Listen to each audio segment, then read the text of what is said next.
Welcome to the Actual Fluency Podcast. Each week you'll find inspirational, motivational interviews with some of the world's best language learners, industry experts, all trying to help you to learn foreign languages better, faster, and more efficiently. And here we go. If you're looking for a language teacher to enhance your language learning, then I highly recommend italki. Italki is the world's biggest tutoring platform, and you can find thousands of teachers and tutors at very reasonable prices. Get a free lesson after completing your first lesson by going to languageteacher.co. Hello everyone, and welcome to episode 158 of the Actual Fluency Podcast. I'm happy to bring you this episode with Ben from IELTSPodcast.com, so a fellow podcaster. In this episode, we get into how to improve your English, specifically with the IELTS exam in mind. So that's a very specific exam that is an international test of your English ability, and some people use it for getting new jobs or proving that their English is good enough to study in an English degree. So very specific tips on how to pass the exams, but all the advice actually applies to improving your English in general. So definitely stay tuned and listen to what Ben has to share with you today. Other than that, I just want to say thank you so much for checking out the Polyglot Cruise. We're setting sail next April. So if you want to come with a week-long luxury holiday in the company of some amazing polyglots, I'll be there too. And we'll do some presentations on how you can stay consistent in language learning, as well as some business-related presentations on how you can build a side income with languages, or even a full-time if you want, through either teaching or some of the other ways that can be done. So check out polyglotcruise.com. Tickets are still available. And like I said, we're going in April. But until then, enjoy the episode with Ben. And I'll see you in the next one. All right. Well, Ben, welcome to the Actual Fluency Podcast. Pleased to be here, Chris. It's great chatting with you. I'm looking forward to it. Fantastic. So before we get into today's topic of English and the IELTS, do you want to give the listeners just a little background of yourself, where you're from and where you live today? Yeah, of course. Well, I'm from a very glamorous part of England called Huddersfield in Yorkshire. I no longer have the Yorkshire accent. I lost that a while ago. Some vowels and some sounds do still sound as though they've come directly from Huddersfield. But overall, I think it's quite rounded and easier to understand nowadays, my accent. But yeah, so I was originally from the Huddersfield, and then I've been traveling quite a bit, and I ended up in Spain because of Erasmus, like the European Student Exchange Program. That's probably going to be terminated soon because of Brexit. But anyway, it was good while it lasted. So I did Erasmus and did a year in Spain, and then decided to stay and learn Spanish. And after that, I thought I'm going to just stick around in Spain because I quite enjoyed it. I quite liked the culture, enjoyed the weather, and I just felt really settled there. And I wanted to improve my Spanish as well. And so that's how I got into teaching English. And at first I was teaching younger students, and then business students, and then university students, until I stumbled across, I guess you could say, my calling, which was the IELTS. And I just found that I really enjoyed preparing students for the IELTS exam, much more than the other areas of teaching. So yeah, that's a very big overview, sort of like a very brief overview as well of myself. Fantastic. Lots to dive into there. What were you studying? Was it any language or English related? Well, before starting university, I went abroad to Australia for a year. And there I was doing the typical sort of like traveler jobs. And I realized like that, okay, I need a university education. And like most 18, 19-year-olds, I was pretty lost and I didn't really know what to do. So I chose international business. And and it was just like, okay, I need to do something. Right. And also, I think, another reason, I'm not proud to admit it, but this is like the mindset I had back then. And it was just like, okay, I'm going to avoid work for another 4 years. Yeah. Let's go to university. Right. You know? So, and I thought doing business studies would be quite helpful, would be quite sort of like universal. So that's why I kind of just fell into that. But at the end of the year, I had the opportunity near the end of the course, I had the opportunity to learn a language. And I was like, wow, I'll be the first person in my family to learn a language if I do this. So I was like, yeah, I'll take it.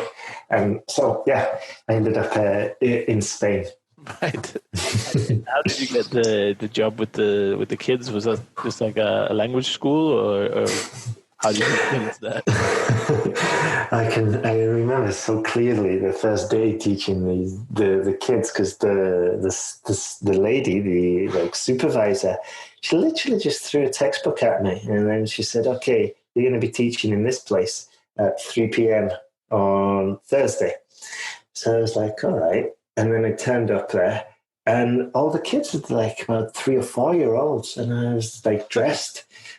And I was totally, I was a bit unsure what to expect. And so, it's better to be overdressed than underdressed. So it was like, I don't know, about 35 degrees outside. It was absolutely roasting, like it usually is in Spain. And so I had like long black trousers on and a shirt.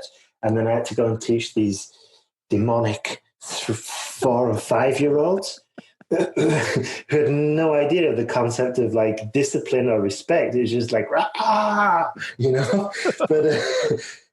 but fortunately, I had quite a bit of experience with my cousins, and also demonic.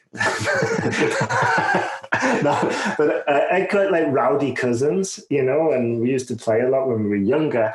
And I kind of sort of like just relied on that experience. So it was sort of like being active and just keeping their interest, and, and just trying to be sort of as active as possible and doing my best, sort of like teaching the language. So unfortunately, I had pretty good control of Spanish. So I would talk in English. They wouldn't have a clue what I was saying. You just switch off and go back to the activities. But then I started saying it in Spanish, and I could say it louder, and I could, and eventually I learned the death stare, which just, which pretty much got them sort of like paying attention, and got them disciplined rather than shouting and stuff like that. So that's how I kind of fell into that, to be honest with you. Interesting. And it kind of just stemmed from, it kind of flowed from there, the next teaching jobs and stuff. How long did you stick with teaching the kids? I'd say it's about a good 2 months. It was the duration of the contract, and I found like that the textbook was useless, and also they gave me this ridiculously stupid puppet that was like a witch. It was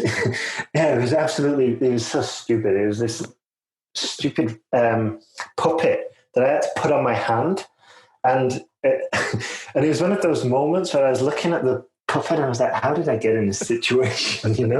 How did I get here?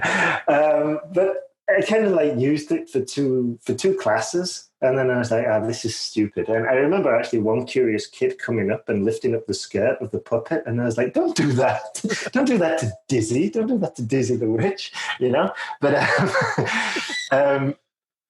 so I did it for like 2 months, and towards from the middle and towards the end, I was quite enjoying it because I knew what I was doing, and I came in there prepared. And it's like the old saying says, like, preparedness makes us powerful, but immediately makes us fat. I think that's from a Prodigy CD inlay cover, but it was a good phrase, like if I went in there prepared and I had a list of activities and backup activities as well, just in case my planned activities didn't work, I've got these backup ones. I could make the class entertaining. I could keep it active, and I could keep it sort of like fast paced, so they weren't switching off, you know. And yeah, it was. And I think once you get traction and once you start seeing results, it's like language learning, it gets insanely more motivating, and you just want to keep progressing and progressing. Yeah, definitely. Well, that's interesting. And then finally, you got to teach some slightly more slightly older students. But before we get into some of the more English stuff, so there are a few different tests in English, I know. Actually, there's probably quite a few of them that I don't know as well. But which ones would people have heard of if they're looking for? I assume these tests, the main purpose is to either for career advancement or maybe specific education requirements if you're going to study in English. Or can you just run us through some of the tests that are out there and that people might have heard of? Yeah.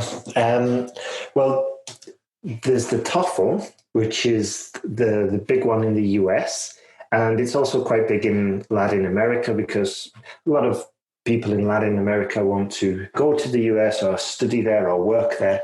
And so in the US, they usually insist on a TOEFL certificate and a TOEFL score.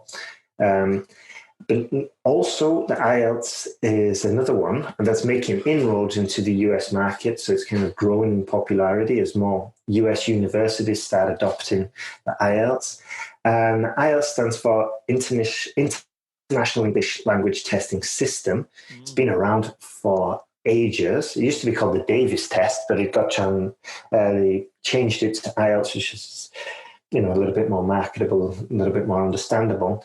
And this came from originally Australia, and then the British Council got involved. And this one is the leading test internationally, I think, but it's definitely the leading one in the former Commonwealth countries like Australia, Canada, UK, Ireland. And so that is the biggest one for those countries, definitely. And the students will take the IELTS exam to show their level of English. So maybe a doctor from Brazil who wants to start practicing in the UK, they'll probably be asked to take the IELTS test to show that they can communicate effectively. The IELTS exam or the PLAB exam, which is more for the medical sector, but they'll definitely be asked to take the IELTS one. And also maybe students from, China, India, or non-English speaking countries, if they want to start studying in the UK, Australia, or Canada, they'll need to take the IELTS exam just to show that they'll be able to handle the lectures, the courses in English once they get to the university in the target country. And also, you can take the IELTS for immigration purposes. And I know in Canada, if you've got a high IELTS score, and in Australia actually, it corresponds to more points in your visa application. So there's roughly like 3 types of IELTS test takers. And then there's a few other exams. There's the Pearson Test of English, which is a relatively new one. But not that many places take it because not that many institutions insist on it. And then there's the Cambridge exams, and the Cambridge University also runs the BTEC exams, I think it's called. And those are sort of like similar to the Cambridge First Certificate, but with more sort of like a business focus, business vocabulary. Right. So there's quite a big range of English exams. Right. Yeah, it seems like a bit of a mess, but I guess that people who need it know which one they need. Yeah, absolutely. Yeah. And they'll know the target score and how many points it converts to and everything like that. Yeah. Right. And are some of them transferable? So if you take the IELTS, can you go to America and transfer it to a TOEFL score in some way? Or I don't think so. No, probably not, because they're like separate companies and they are kind of like competing within each other. I think a lot of students would absolutely love that, These test centers, they're a professional business. How much is it to take a test? It's probably not the cheapest either.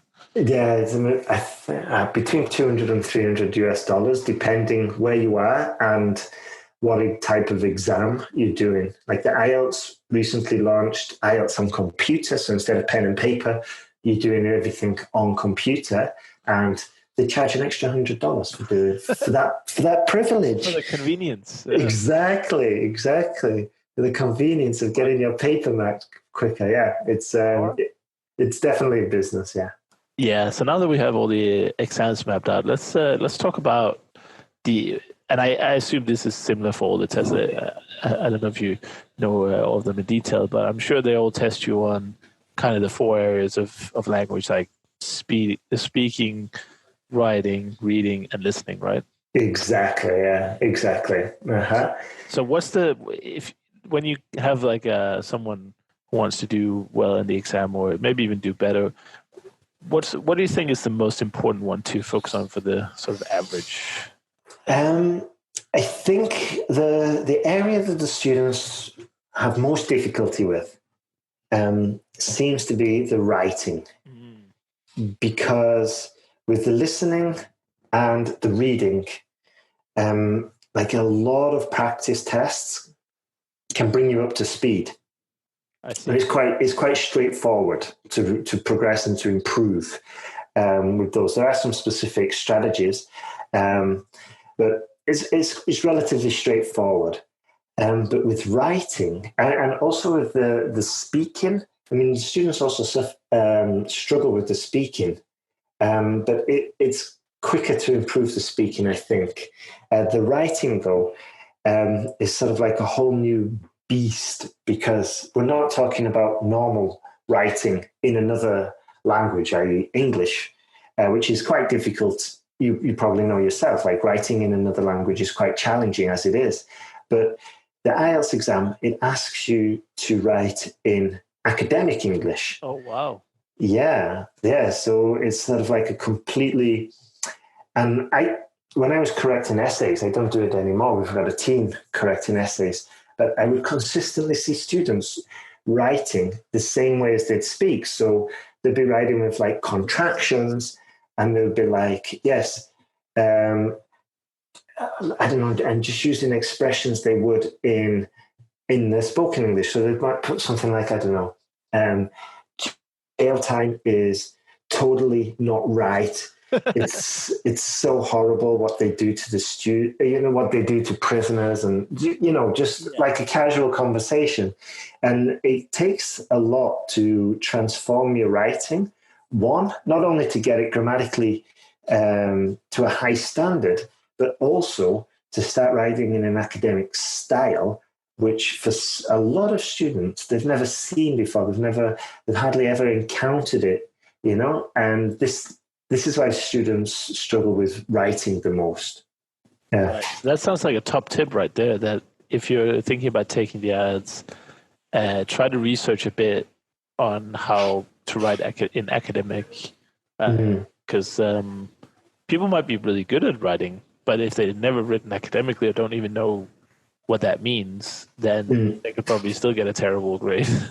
Absolutely. And I said on another interview with a mutual friend we have, Mr. Ollie Richards, that we were talking about how even native English speakers can fail this test. Well, it's not exactly fail, but they can get lower scores just because they're not aware of how to coherently structure a paragraph.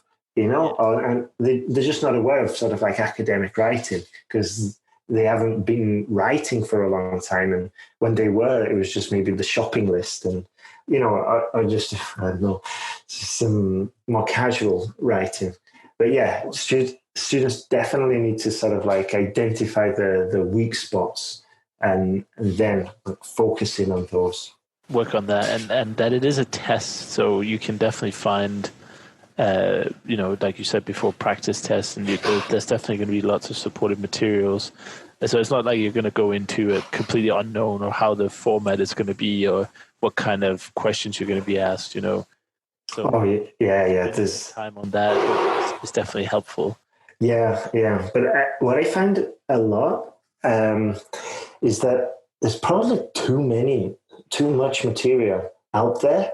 And what students will do is kind of like binge on like these, 20 different YouTube videos on how to write a perfect essay, and then kind of like consider that as preparing for the exam. I'm like, I'm going to research how to write a perfect essay. Yeah. But the thing is, and I'm guilty of doing this as well when I dive into a new subject that I want to learn about. But the thing is, with the essay, there's like 20 different videos out there. The student will watch them all, get super confused, and like not really progress forward. So it's kind of like can be a challenge as well, finding the right material and then choosing the right material. I always kind of suggest to students to go to IELTS.org, where they can find out, like, from the horse's mouth, so to speak, the official requirements, what you need, and basically just reduce the volume of the noise out there, and just get it direct from the official organization. That makes a lot of sense, and I suppose there's no kind of replacement for, if you want to get better at writing, then you need to write a fair bit. Exactly. Just today, actually, I told a student, he was asking me online, like, how can I improve my writing? And I was like, okay, like if you're totally new to this, you can find on my site, IELTSPodcast.com, like tons of model sample essays, and copy them out, pen and paper, get a feel for essay writing, get a feel for the structure, maybe learn some new grammar forms, learn some new vocabulary, copy them out. And then when you're feeling a bit more confident, then start writing essays, and you can send them to us and we'll give you some feedback.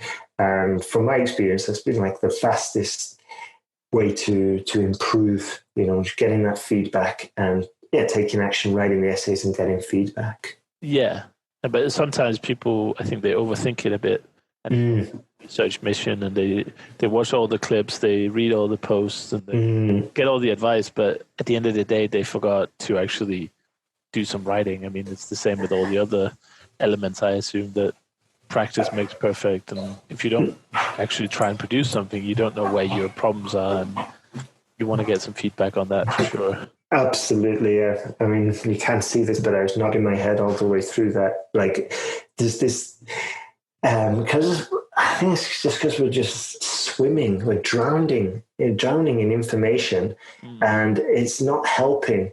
Especially if somebody's got an analytical brain, you kind of overthink it and just end up confused, or as we say, analysis paralysis. Yeah, it's exactly what you say.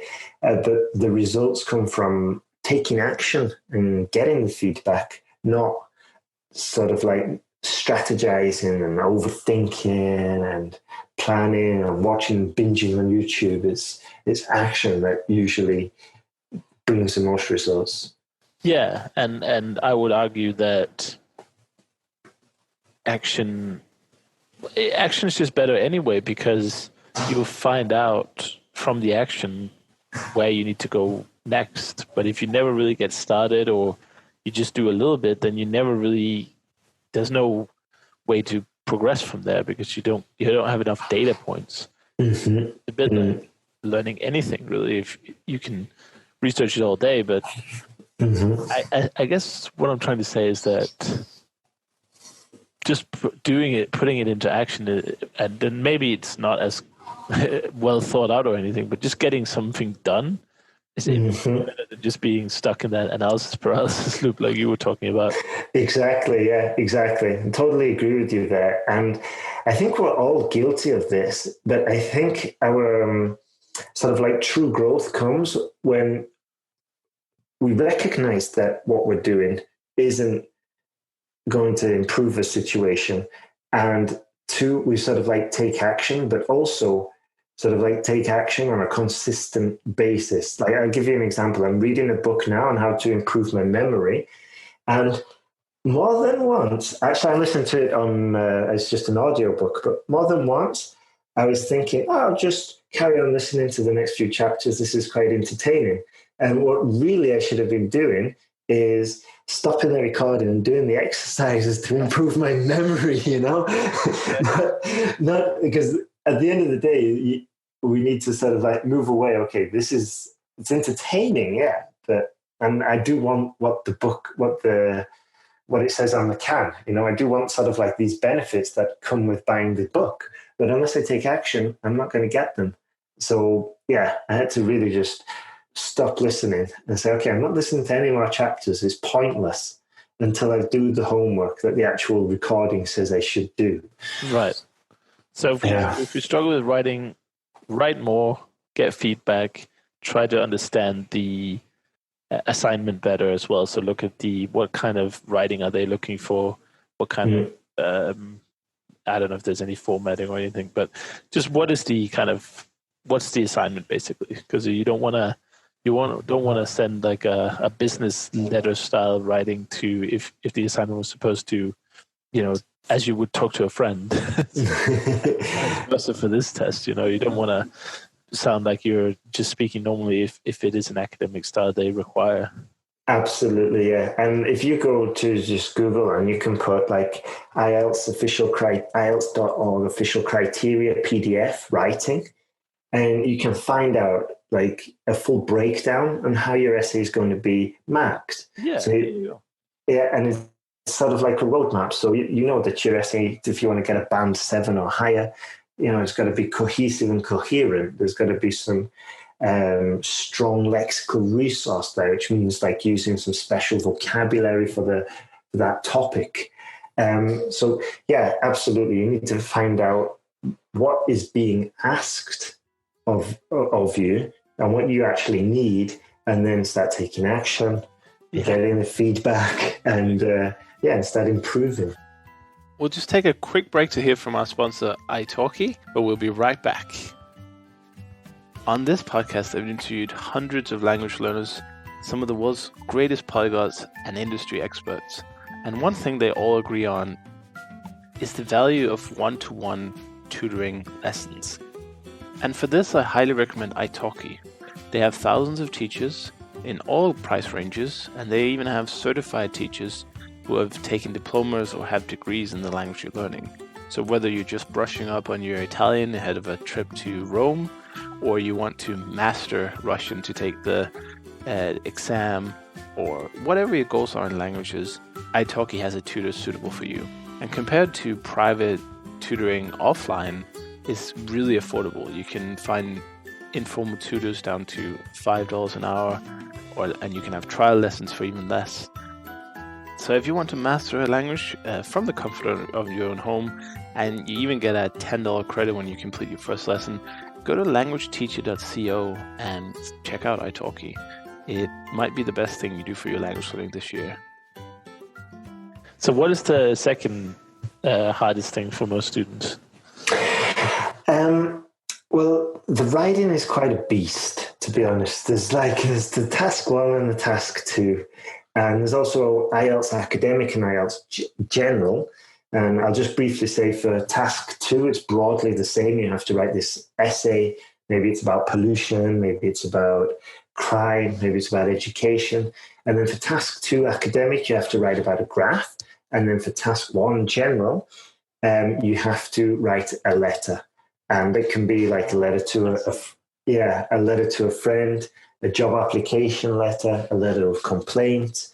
It can be one of those. And this is where, as you just mentioned, the language you use has to be appropriate. You know, so you can't start your letter of complaint like, "Hi, mate. Long time no see. Heard your dog the other night. Sounds like a beaut, but can you please keep it quiet?" You know, there's the register that comes along with like writing the formal letter of complaint, or it's the appropriate vocabulary. But anyway, moving on to your question, sort of like the second largest difficulty, or the second biggest difficulty students might encounter, I would probably say the speaking. Yeah, and this comes down to sort of like, not only do we have to have some decent language skills to show the examiner we can communicate, but we also need a strong suite of exam skills. So we need to, I'll just give you an overview on how the IELTS speaking is structured. So we have the part one, which is sort of like just general chit-chat questions, but we have to treat it like a job interview. So we're not going to go in there like slouched and casual. We're going to go in there like a job interview, back straight, pleasant attitude, and quite professional, but also and quite confident as well. And that's part one, and they'll just ask you some general questions to help you feel at ease, to relax you, sort of like, why are you taking IELTS, where you're from, tell me about your hometown, just general, easier stuff like that. And then there's part two, where you get to choose one of 3 cue cards, and on the cue cards, it's basically a question prompt with 3 points. So it might be like, share an experience, share a foreign holiday that you went on, share where you went, why you went there, who you went with, and why you enjoyed it, or something like that. Yeah. And then you'll have to talk for about 2 minutes about that topic on the card. And talking for 2 minutes non-stop is something that we don't really encounter in everyday life. I think we've all got a friend who can talk for 2 minutes non-stop. But most people find it difficult to speak for 2 minutes non-stop, Yeah. And especially in a sort of like a formal situation with somebody that you've never seen before, and about a topic that you don't know, that you've never prepared for before. And this is like the exam skills element. And this is sort of like where students kind of struggle, because they get nervous and their true ability sometimes isn't really represented in the exam, Right. So it can be quite tricky for students and quite frustrating as well. And then there's part 3, where the examiner is going to ask you more questions about the previous topic. But the questions are going to be more abstract. They're going to not only ask you your opinion, but maybe about, society's viewpoint or the general viewpoint. And maybe you'll have similar questions asked repeatedly. So just really testing and probing your skill with the English language. And a lot of students can find this quite frustrating, and what the examiner really kind of wants to explore and determine is if you could say sort of like similar concepts, but with different language, and your ability to explain abstract concepts and complex ideas. And so this is what students can find quite challenging. So this is, like we said before, like familiarity with the exam, and maybe the few tips that you can get. There's plenty of tips out there. We've got a load on our website as well. But getting familiar and also just getting practice in exam conditions is sort of like the best way to deal with this, to get familiar with it and get experience with it. Right. So in terms of speaking, I can definitely see why that would be problematic for some, especially if you live in a country that doesn't have English as a main language. So apart from getting more practice, so that's like online lessons maybe, or maybe going to meetups where the language meetups with the practice, are there anything that people can do to perform better in this section of tests? Yeah, that's a great question. I mean, also it depends on the situation of the student. If they're quite wealthy, then I'd invest in a teacher daily, an hour every day or something like that. It doesn't have to break the bank. You can find some quite economical teachers, maybe from the Philippines, But also, you really got to get it clear in your mind that it's not a cost. It's kind of like an investment, because if you not, it's going to be an investment in your language skills, but it's also when you pass the exam, especially the IELTS exam, it's just going to open up so many doors, and the return on your investment, the ROI on that investment, investing in yourself is going to be much better than buying some cryptocurrencies, for example. Yeah, it's be that expensive. You go on something like iTalki and do it over Skype. You can get English lessons for maybe $5-10 an hour from people who are maybe students, or kind of, they're not teachers per se, but that kind of natural practice of just the chit chat section. Maybe you can do like questions and answers. And practice those to feel more comfortable. Absolutely. Do like mock exams with a tutor like that. Yeah, exactly. That's what I was going to suggest. Like doing mock exams, getting used to the format. And if the listeners are listening here, so if the listeners are listening, no, if the listeners are hopefully. If the listeners are considering doing this, and one thing that I always suggest to students is that, kind of almost suggest that take control of the class and just say, look, I want to work on accuracy for the next 20 minutes. So I want you to interrupt me or write down every single time I make an error. And then we're going to keep on practicing these until we get error-free for this topic or for this speech. Yeah? And then in the next 20 minutes, we're going to practice fluency. So I don't want any interruptions, I want you just to sort of like mark down maybe the errors, but I don't want interruptions because I'm just working on fluency now. And I think just equipped with this small piece of knowledge, you can get more out of your class, because the teacher's going to know, what you want, and you can really sort of like work on improving your weak spots. So if your weak spot's fluency, then you don't want the examiner interrupting you every 2 seconds for something that's wrong. You want the examiner to be, you want your teacher to be silent. Whereas if you're quite fluent but you're making errors every 3 words, then you want the teacher to be interrupting you or to be marking down your errors. So I think that's will probably help you get the most out of your class. And that's not just for English, it's for learning any language with a tutor. But even if a tutor is out of bounds, if it's too expensive for you, or you just don't have access to a tutor, what I suggest to students is there's a few different techniques. You can mimic, where you just listen to a recording and then repeat it, and try and aim for the same intonation, the same accent.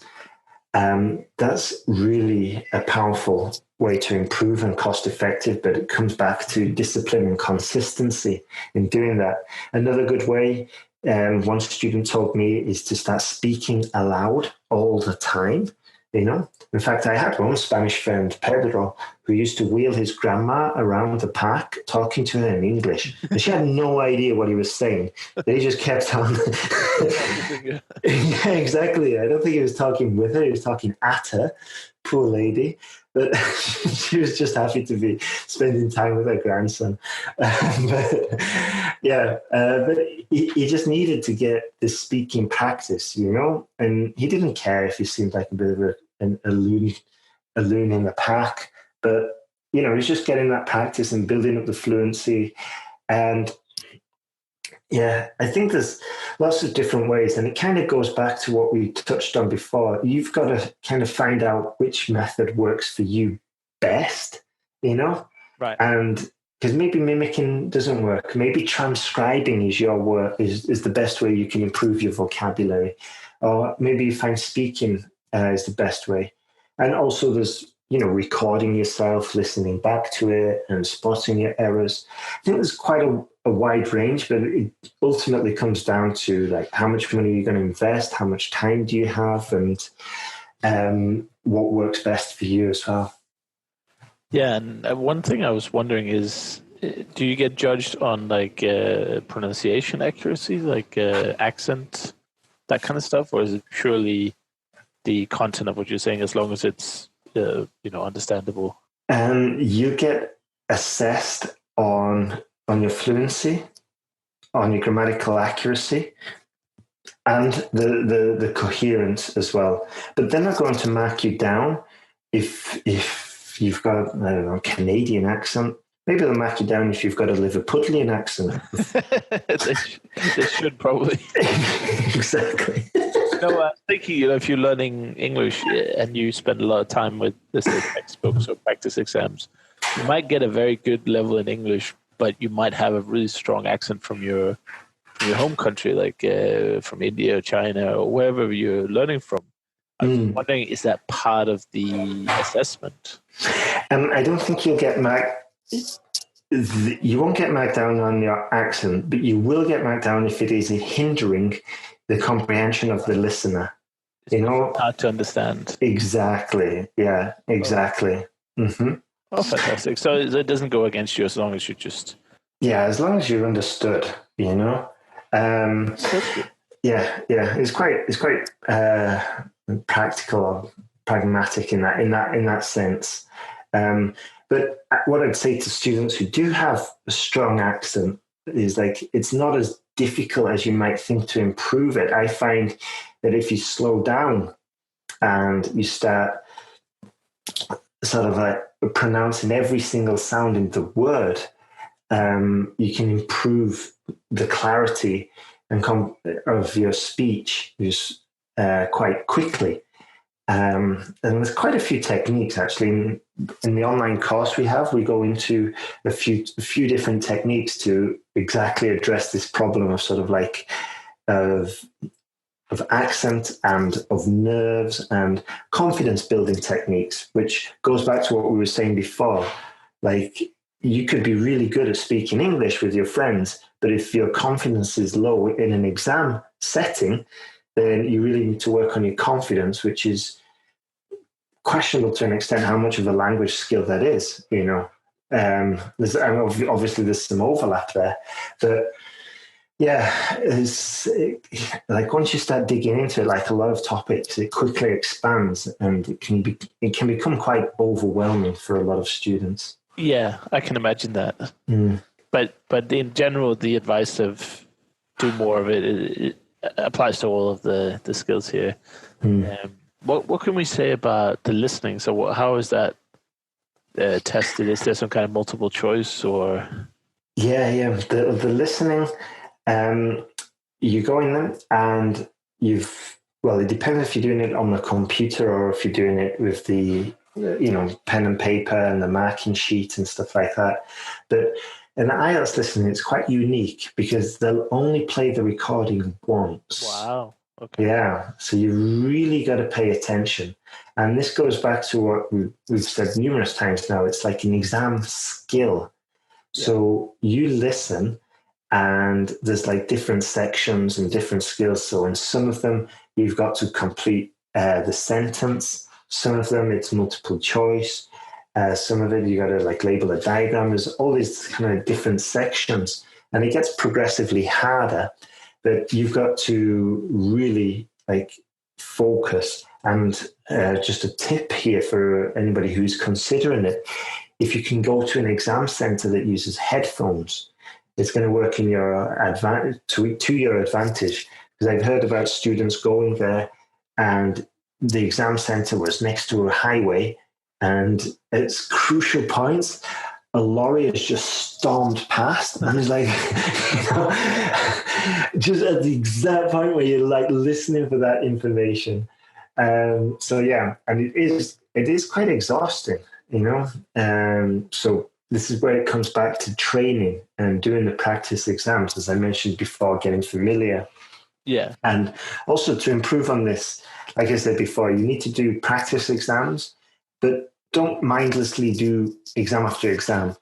do maybe one or two exams and then identify and isolate the area where you're losing points on, and then just focus on that area.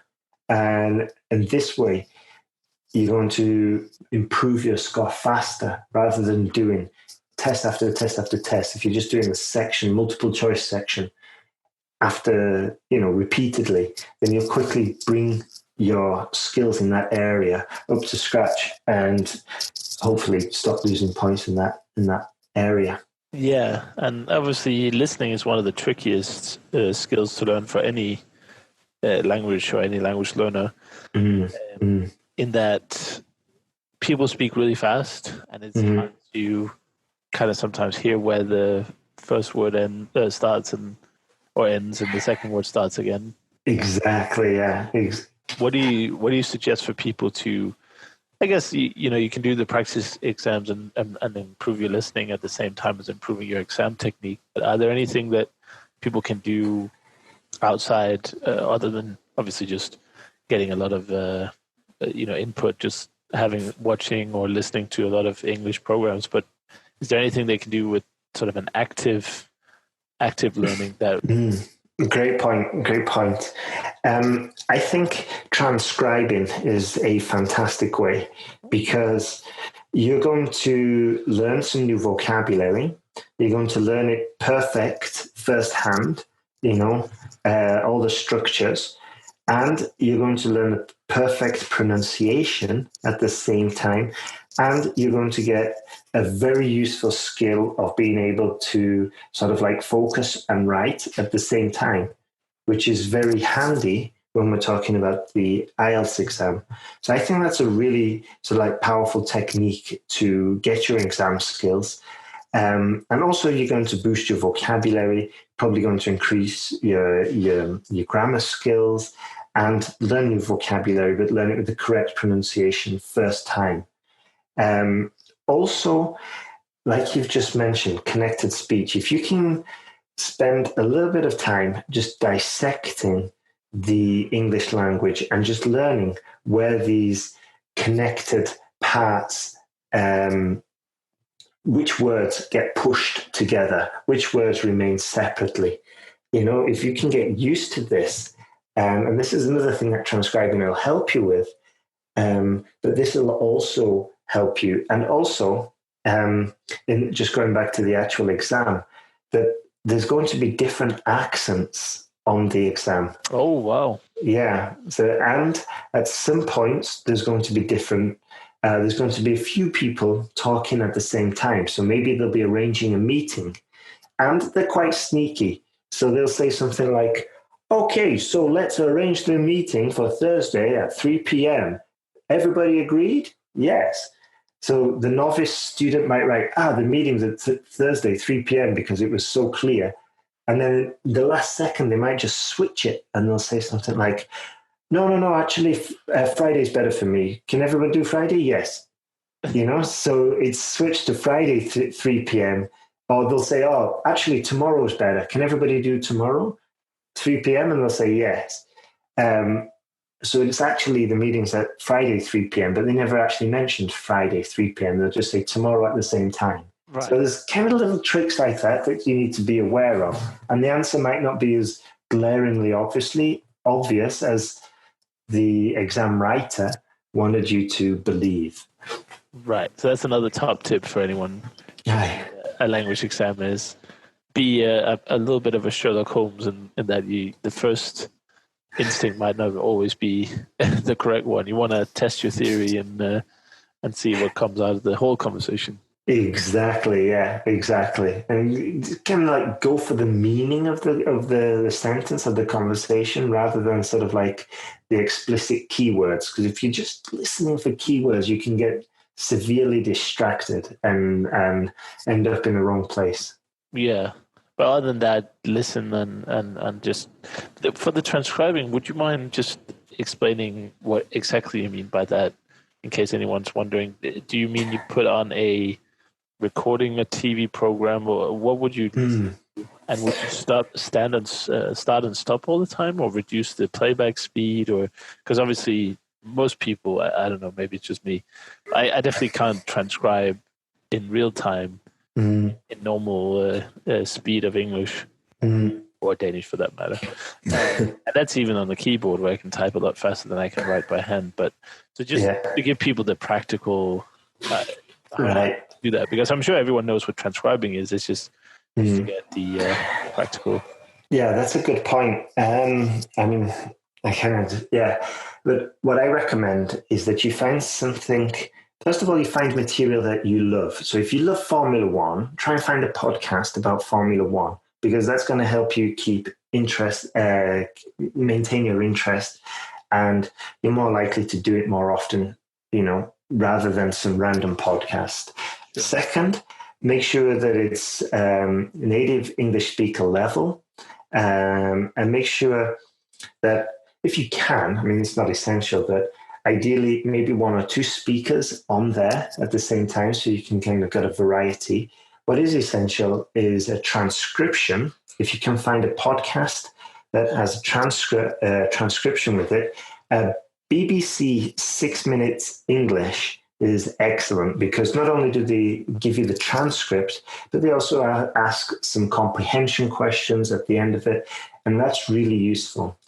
And then what I recommend to students do is get some headphones, and it's better to do it with headphones because the speakers will, like those earplug ones, if you use those ones, because they directly sort of like excite or make the auditory nerves. I'm not really explaining it well, but they kind of like stimulate the auditory nerves, and that's what you want. And plus, it's going to isolate the sound and just block off everything else, so you can give it your full concentration. Yeah. And then listen for a few seconds, pause it, type it out, or write it out, pen and paper. But the key thing, I think, is to go slowly and make sure you've got the transcription there so you can compare and contrast afterwards. And once again, you might find that maybe the modal verbs is where you are making errors. So you can start paying more attention and just review it. And it's like, okay, I would have lost points at this point because it's modal verb. So, right. Yeah. And I think that's the most practical way. And I also think there's a site called Lyrics Training where you can do something similar, but with music. And that's probably more entertaining than doing it with a podcast. But you must be aware that singers will bend the language. Yeah. But it's still, 30 minutes on lyrics training is still better than just passively watching some videos, some cat videos on YouTube, for example. Yeah, I agree with that for sure. I know we're running a little bit long on time here, but just for completion, the last one is reading. Right. And again, reading more would definitely help. Mm-hmm. Yeah. Without saying.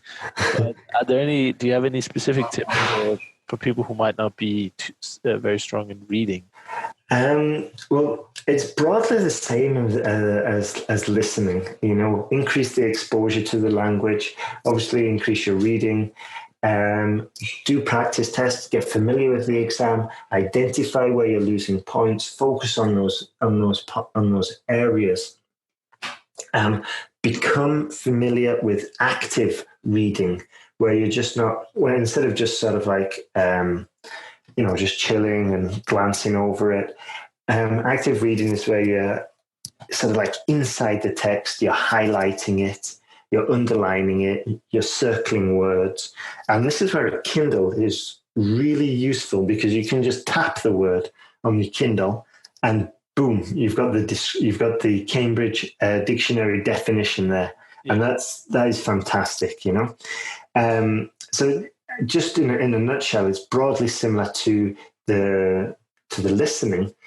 But one thing that I found really useful is if you can find a book that's a turn pager, And this really helps with the question of immersion.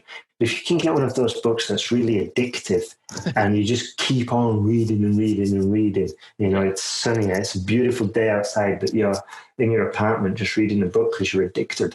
That's the kind of material and sort of like, that's the kind of stuff that you want, because it's just going to pull you in and keep you there, and you're going to be learning at the same time. How do you know you were improving in reading? That's a good question. I mean, if you're doing the practice test, you're going to be getting your exam score, but also you can check your reading speed, because reading speed is an important metric to pay attention to. And it goes back to what we were saying before, like exam skills and English skills. Like reading English is one thing, but reading a whole block of text for the reading exam, or multiple blocks of tests in 40 minutes or an hour, that's a whole new skill. So we need to learn new skills such as skimming, scanning, and all of this, sort of like new exam skills. But what was your question was, how do we know we're improving? Well, yeah, I'd go for reading speed, and you can do the comprehension tests and speed reading tests and all of those. I think, and if you're just monitoring it, you'll be aware of your improvement. I'm actually working now on improving my speed reading skills. And just as a side note, the course that I'm following suggests that I work on my memory skills first and build my memory skills, and then I've got a sort of like a solid base from which to put all the knowledge that I'm quickly acquiring from speed reading. I can put it into this newly strengthened and improved memory bank. Right. So, yeah, I think there's a few different ways to improve, but broadly speaking, there's those techniques which I mentioned. Just do it as well. And I suppose that if you're kind of looking to improve, then if you understand 90% of the text, and looking up those words, every other sentence that you miss will eventually add to your own vocabulary, and you should be able to. Absolutely. Yeah, this just reminded me of another point, actually, that say if you studied, I don't know, medicine 4 years at university, and your passion is maybe sports and cricket or whatever, then maybe you're going to have a weak spot when it comes to talking about education, or maybe you're going to have a weak spot about technology. So this will also help you with your essay writing preparation, but you can also broaden the material that you're reading. Right. Can it be Sorry? Can it be about anything in the test? Yes. Like a list of categories to choose from? There's about 12 topics. There's like education, society, environment. There's quite a few different topics. And if a student knows, maybe probably a student will know 2 or 3 topics inside out, have a lot of knowledge about it, a lot of vocabulary, but maybe business, for example, is a topic that they're not so familiar with, and the vocabulary is not up to scratch. So it's worthwhile having a look at all the different Task 2 questions and maybe just planning essays. And if you find that you're running thin on ideas or vocabulary for these topics, then start jumping into maybe bbc.co.uk or guardian.com and start reading about these topics and actively reading. So copy pasting vocabulary, copy pasting terms, specialist terms. And yeah, it's basically the same philosophy as we've been saying throughout the interview, sort of like find your weaknesses and identify them and improve on those specific ones to just bring everything up to a high level. Right. And or you can just learn about one topic and hope you get lucky. Yeah, the IELTS casino. No, that's a terrible idea. Because we had a similar structure in the high school exams here in Denmark, and I remember a lot of people would have studied, I don't know, maybe 80% of the topics, so there might have been 20 different topics, So many people would have studied 16, 18, hoping that they didn't pick the one that studied. So that's obviously a terrible idea. That in failure, disappointment, but yeah, I think that covers kind of what I like about this is also that this advice is, it's very applicable to the IELTS and other language tests, but what you're doing is you're essentially improving your English. So you can use that for anything, whether you're taking a test or not.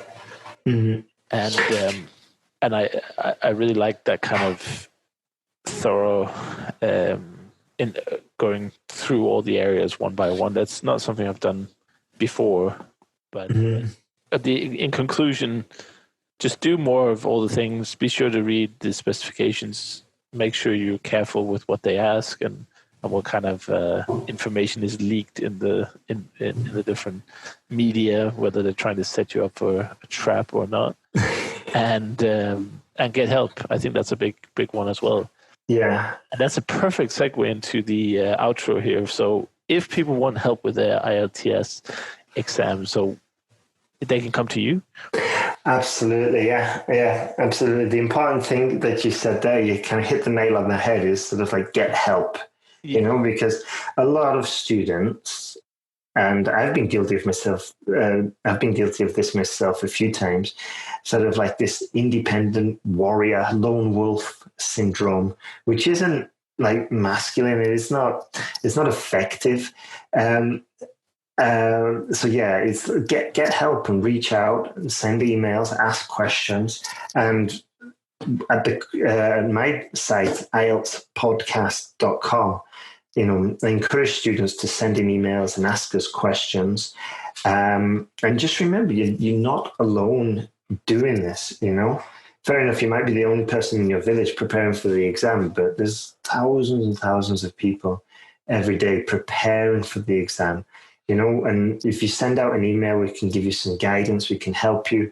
Also, you can send us your essay. We've got an essay correction service as well, which is like 24-hour turnaround time. We've got ex-IELTS examiners correcting the essays. And of course, we've got the online course of Jump to a Band 7 or It's Free.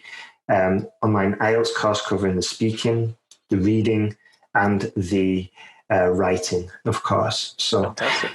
Yeah. Go there, and get some help. Yeah, I think getting help is not only because it's, you don't want to be alone in it. It's also just the most effective way that I know of to improve language skills. Possibly any skill is to get instant direct feedback from somebody who knows a little bit more than you do, or a lot more in some cases. So that's why I think that's also a general recommendation for the podcast. Pretty much every episode, I think we talk about tutoring in one way or another, because it's just a lot of people have this idea of tutoring that it's only in evening school and it's very expensive and it's very inconvenient. But now you get, and this goes for exam preparation as well, you can find people who have experience with that and get private lessons with them on italki or other place like your site. And you just get that direct feedback, convenient online for very affordable amounts of money compared to attending a full evening class of English or the languages. Absolutely. Education has been completely transformed in the last 10 years. The rise of these services like my own online course and italki and stuff like that. And I'm also like getting help, and I think what's beautiful about it is sort of that you can tailor it as well to your needs. So if only the only thing you want to do is improve your writing, then you just send essays. If the only thing you want to do is improve your speaking, then you get like one-on-one classes, or you can do an online course or whatever. But you can really sort of like pick the area. Whereas 20 years ago, if you wanted to improve your English, maybe if you're lucky, you might have an English tutor in your village or in your town, and even then you're going to be sort of like subject to what they want to do. But now it's so open. It's such a good time to learn a language. And just one last thing, I was worried about losing my Spanish last year. So I got a Spanish tutor, and Alejandro, and I really I don't know, maybe I was a bit annoying for him, but I asked Alejandro, I was like, okay, this is the format of the class, and I want you to ask me what I did well last week, what I did badly, and what are my goals for next week, and what I learned last week.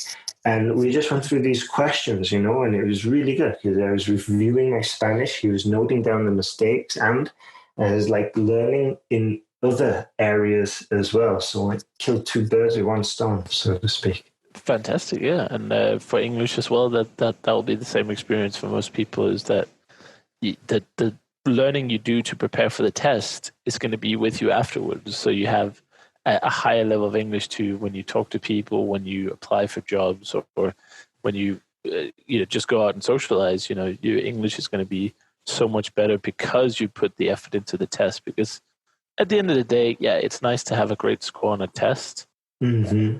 Ideally, you want to have an English that is actually good, like an English level that's actually good, so you can use it in professional and social situations. Absolutely, yeah, absolutely. And this is why it kind of gets a bit disheartening when you see students just piling on, like looking for IELTS tips and tricks. And if you just focused on your language skills, it's not only going to be beneficial for you in the future, as you just said, that you're going to be a better employee, you're going to be a better person, you can speak with more people, you're going to be able to help more people.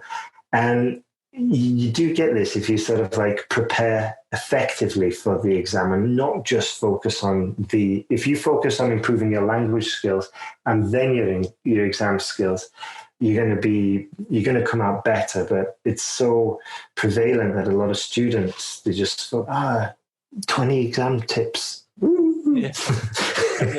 And the last thing I'd say is that even if, like, this episode obviously is very useful for people who are going for the IELTS test, but I would say also that if you don't need the test for anything, and if you're just looking to improve your English, booking the test can be a very useful motivator. And obviously that assumes you have the funds available to book a sort of expensive thing to do. But one of my friends, Gareth, he loves these tests as a sort of evidence of where he's gotten to in the language. He'll do these projects like on languages that he's pretty good at. He'll go for, let's say, he'll book the exam a year in advance, and he knows that year is then dedicated to bringing his language to the level he's going for. So that might be an option as well for people. I mean, it can never hurt to have a certified level. If it helps you stay on track and do a lot of consistent learning along the way, then that could be a very powerful, because it's such a specific goal, isn't it? Yeah. End of the period. So that's also why I think that a lot of people do quite well in these tests, because it's a very specific form of language learning. Whereas I just want to speak some more Spanish to my mates. I mean, exactly. It's nice, but it's not. Yeah. You can't measure it in any way. Exactly. Yeah. That's why that's the last recommendation I throw in there. Yeah, and the official exam is going to give you a real thorough push, because like chatting with your friends is one thing, and fluent conversation is all good, but the official exam is going to push you in areas that you easily neglect just by casual study, and also, as you just mentioned, it's going to be a good sort of like marker, so you can see your progression, see your improvement, and obviously as well get it officially recognized. Yeah, that's a nice thing to have as well. The victory, you do things, and you can put it on your wall and stuff. That it counts for something. Exactly. Yeah. Exactly. I should get one for Spanish actually, just to remind my family that I'm the only one who speaks a foreign language. Yeah, I'm certified in Spanish. Oh, by the way, did I tell you I've now got a certificate? Yeah, by the way, just in case you didn't get it. Yeah. Well, thank you so much, Ben, for your very extensive tour of the IELTS and also helping people to improve their English. I'm sure that people will come over to you and ask you some questions. Can you remind us just the address again? Yeah, it's IELTSPodcast.com, And thank you very much, Chris, for having me. I really enjoyed it. It's been good fun. And thank you very much. You're very welcome. Thank you so much for listening to this episode of the Actual Fluency Podcast. I really appreciate having you here today. Just before you leave, I just want to give a quick shout out to today's sponsor, which is italki. italki is a tutoring platform where you can find affordable tutors for every language in the world pretty much. So get started today and get a free $10 credit when you book your first lesson. If you go to actualfluency.com/italki, that's spelled ITALKI. So give it a go and feel how tutoring can really boost and enhance your language learning.